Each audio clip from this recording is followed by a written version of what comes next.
The T-34 is one of the most iconic tanks in history, known for its role in transforming armored warfare during World War II.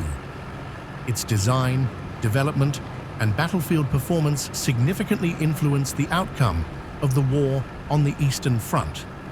The story of the T-34 is a compelling tale of innovation, necessity, and perseverance that stretches from the late 1930s through the post-war period.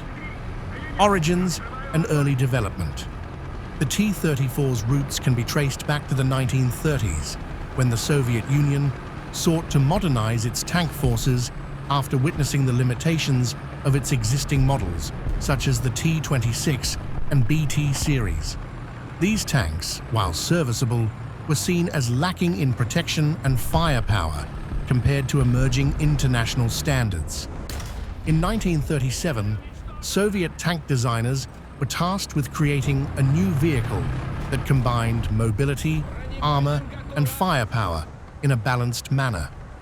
This led to the birth of the T-34's predecessor, the A-20, designed by the Kharkiv Locomotive Factory, KHPZ, under the guidance of Mikhail Koshkin, who would play a pivotal role in the T-34's development. The A-20 was initially conceived as a fast, lightly armored tank with Christie suspension, which allowed for greater off-road mobility. However, as Nazi Germany's rearmament progressed, Soviet military planners realized the need for a more heavily armored and better armed tank.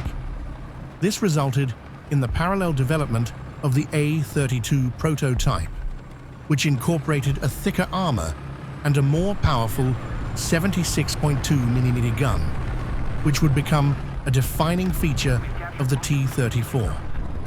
The T-34 model 1940, a game-changing design.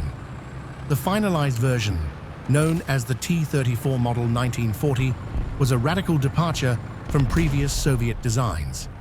Its sloped armor was one of its most revolutionary features, providing greater effective thickness and a higher likelihood of deflecting incoming shells.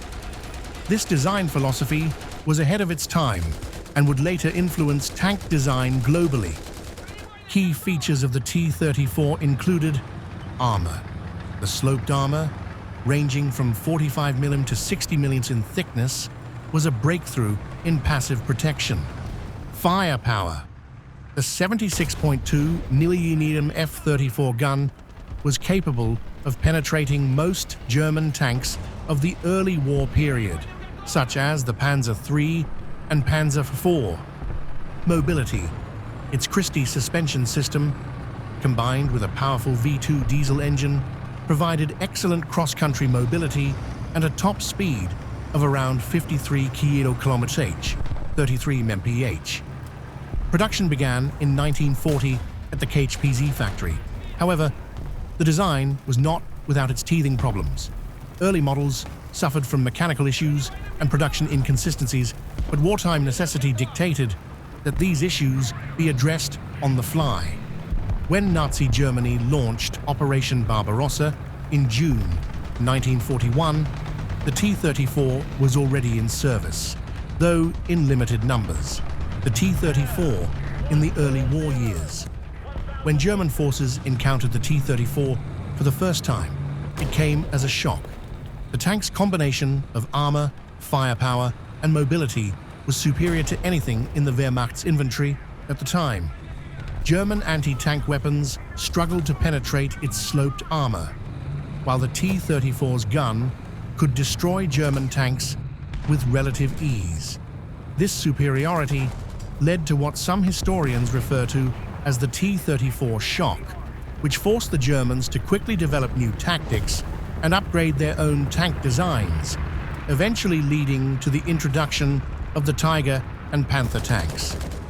However, the T-34's battlefield performance was hampered by a lack of training among Soviet tank crews and serious logistical shortcomings. Many T-34s were lost not due to German action, but because of mechanical breakdowns and poor strategic coordination.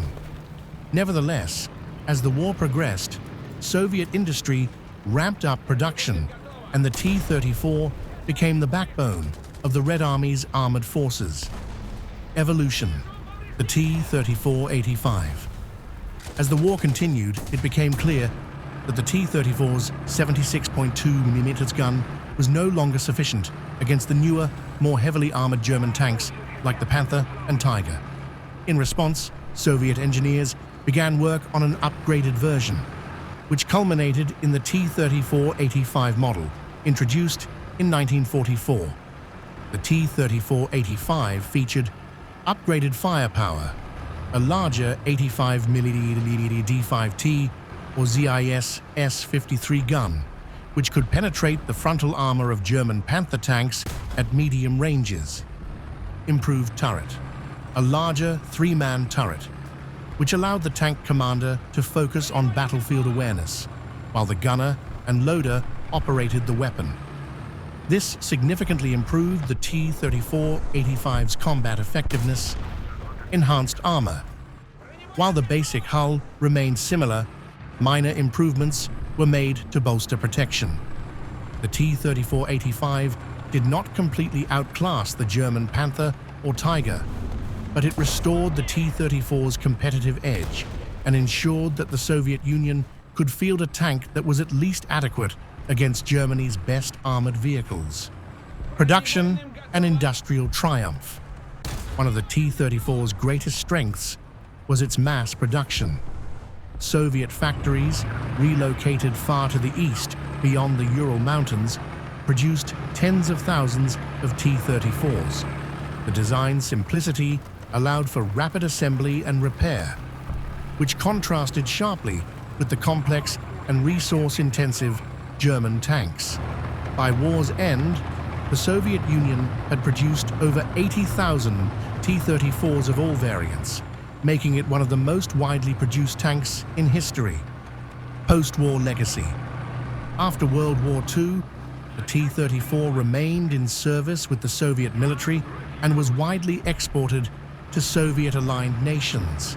It saw action in numerous conflicts, including the Korean War, the Arab-Israeli Wars, and even as late as the Yugoslav Wars in the 1990s. The tank's legacy lies in its balanced design, which combined mobility, protection, and firepower in a way that set the standard for future generations of tanks. Its influence can be seen in subsequent Soviet tanks, such as the T-54-55 and T-62, which carried forward the T-34's emphasis on practical engineering and battlefield effectiveness. Conclusion: the T-34 was more than just a tank. It was a symbol of Soviet resilience and industrial might during World War II. Its development marked a turning point in tank warfare, demonstrating the value of balanced design, mass production, and adaptability.